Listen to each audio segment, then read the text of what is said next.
Logiquement aussi, des fois, elles sont bonnes en saveur, mais pas bactériologiquement, et vice-versa. Le goût n'a donc rien à voir avec la qualité sanitaire de l'eau. François Enguéhardt dirige ce laboratoire de Veolia où sont analysées les propriétés bactériologiques ou chimiques de l'eau du robinet. Voilà, bon, peut-être on va commencer ici. Donc, au centre d'analyse environnementale, on analyse environ 200 000 échantillons tous les ans. On ne verra pas d'atrazine. Mais... Ici, on analyse notamment l'atrazine, ce pesticide qui contamine le plus souvent l'eau du robinet. Quand vous trouvez régulièrement, par exemple, de l'atrazine ou un autre pesticide dans une eau, oui. Qu'est-ce que vous faites? Alors nous, on est laboratoire, donc nous, on l'analyse et on le dit à l'exploitant. Après, ce qui est possible de faire, effectivement, ça va être de mettre en place un traitement complémentaire sur l'usine. Mais de nombreuses communes, approvisionnées par Veolia, n'ont pas d'usine de traitement. Nous avons mis le doigt sur un dossier sensible.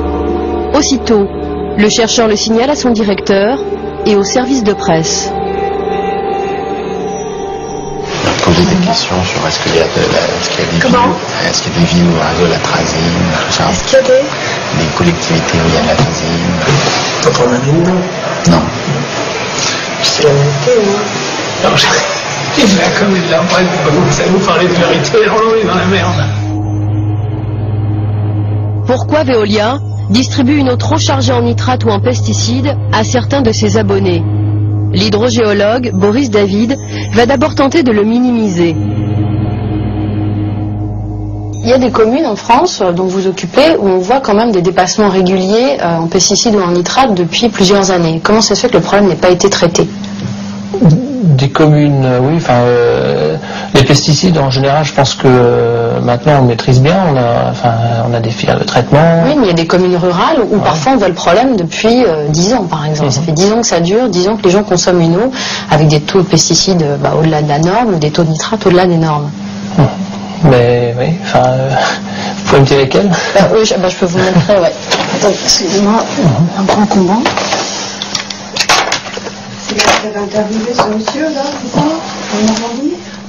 Non, c'est en Seine-et-Marne par exemple. Vous voyez, alors, ce sont des petites communes, mais par exemple, vous voyez là, Gâtin, vous voyez, donc c'est Veolia. Voilà, en nitrate, on est à plus de 60. En pesticides, on est à 0,72 microgrammes, donc on est 7 fois au-delà de la norme. Alors, on a ça dans plusieurs communes, par exemple de Seine-et-Marne, vous voyez, Saint-Brice, l'Échelle, les Ormeaux, Bochery, Saint-Martin. Et effectivement, dans certaines communes, ça dure depuis plus de 10 ans. Toutes celles qui sont là, ça fait plus de 10 ans. Ok, je connais pas ces situations précises, mais je vous dis, dans ces cas-là, on essaye de les inciter à gérer les pollutions en amont. Si le maire ne veut pas faire, nous n'avons pas beaucoup de levier d'action. Donc ça veut dire que parfois la raison économique passe devant la santé, par exemple. Oui, on peut voir comme ça. Ouais. Les travaux incombent aux mairies, mais d'autres compagnies de l'eau ont été condamnées pour avoir vendu une eau non conforme.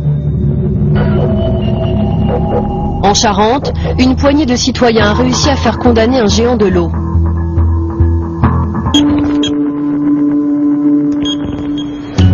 Cette bataille judiciaire s'est déroulée à Moutier. Il y a 9 ans, ces deux enseignants et ce douanier ont découvert que la SOR, le numéro 3 français, vendait à 11 000 personnes l'eau contaminée de ce captage de la Forge.